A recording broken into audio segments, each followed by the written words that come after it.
ഓം ശ്രീനാരായണ പരമഗുരവേ നമഃ. സജ്ജനങ്ങളെ, വിശപ്പും ദാഹവും എന്നത് മനുഷ്യൻ്റെ പൊതുവികാരമാണ്. ഭക്ഷണമില്ലാതെ ഒരുവന് കുറച്ച് ദിവസങ്ങൾ പിടിച്ചു നിൽക്കാമെങ്കിലും ദാഹജലം കുടിക്കാതിരിക്കാൻ അവനാകില്ല. അതിനാൽ ശുദ്ധമായ ജലമെന്നത് മനുഷ്യർക്കും സഹജീവികൾക്കും ഏറ്റവും പ്രധാനപ്പെട്ട ഒന്നാണ്.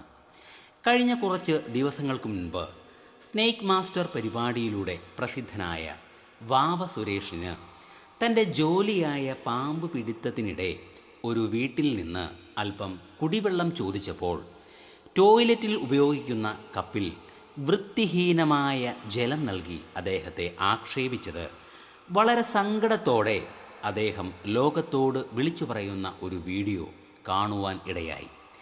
ജാതീയമായ തരം തിരിവ് കൊണ്ടാണോ അതോ അദ്ദേഹത്തിൻ്റെ നിറമാണോ ഇവിടെ വില്ലനായത് എന്ന് സമൂഹം ചർച്ച ചെയ്യേണ്ട ഒരു കാര്യമാണ്.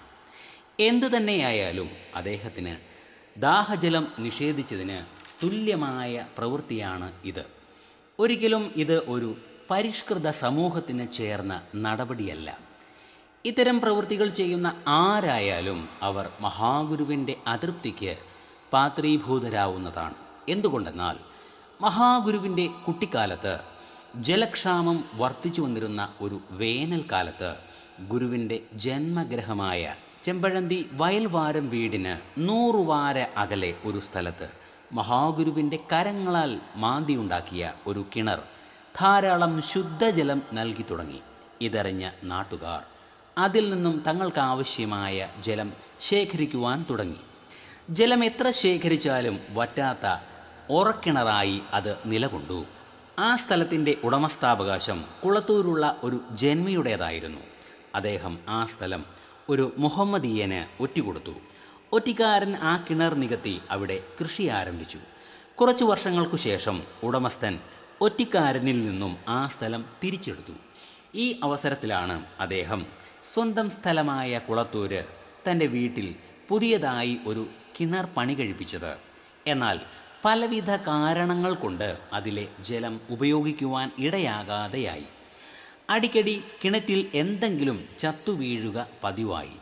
എത്ര സൂക്ഷിച്ചാലും കിണർ അശുദ്ധമായി കൊണ്ടിരുന്നു. ജലം ഉപയോഗിക്കാനാവാതെ വീട്ടുകാർ പൊറുതിമുട്ടി. കിണർ അടിക്കടി അശുദ്ധമാകുന്നതിൻ്റെ കാരണം അന്വേഷിച്ച് ജന്മി ഒരു ജ്യോത്സ്യനെ സമീപിച്ചു.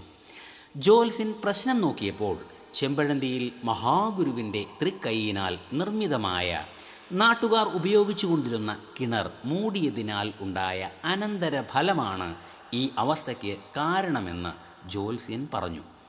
പ്രതിവിധി പഴയതുപോലെ ആ കിണർ തോണ്ടി നാട്ടുകാർക്ക് ഉപയോഗയോഗ്യമാക്കി കൊടുക്കണം. എന്നാൽ എല്ലാ പ്രശ്നവും തീരുന്നതാണ് എന്ന് ജ്യോത്സ്യൻ വിധിച്ചു. അതിൻ പ്രകാരം ജന്മി ചെമ്പഴന്തിയിലെ കിണർ തോണ്ടി ഉപയോഗയോഗ്യമാക്കി നാട്ടുകാർക്ക് സമർപ്പിക്കുകയും ചെയ്തു.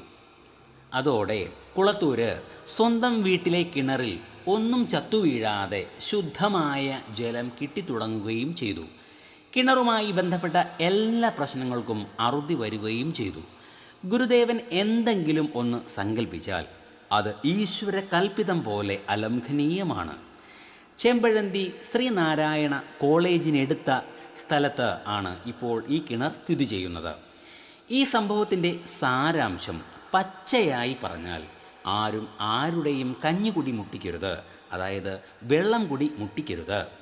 ദാഹജലത്തിന് മുട്ടുവരുത്തിയാൽ അത് ആരായാലും മഹാഗുരുവിൻ്റെ അതൃപ്തിക്ക് പാത്രീഭൂതരാവുന്നതാണ്. അതിനാൽ സഹജീവികളോട് കരുണയുള്ള നല്ല മനുഷ്യരാകുവാൻ എല്ലാവർക്കും കഴിയട്ടെ എന്ന് പ്രാർത്ഥിച്ചുകൊണ്ട് നിർത്തുന്നു. നിങ്ങൾക്ക് നമസ്കാരം. ഗുരുധർമ്മം ജയിക്കട്ടെ.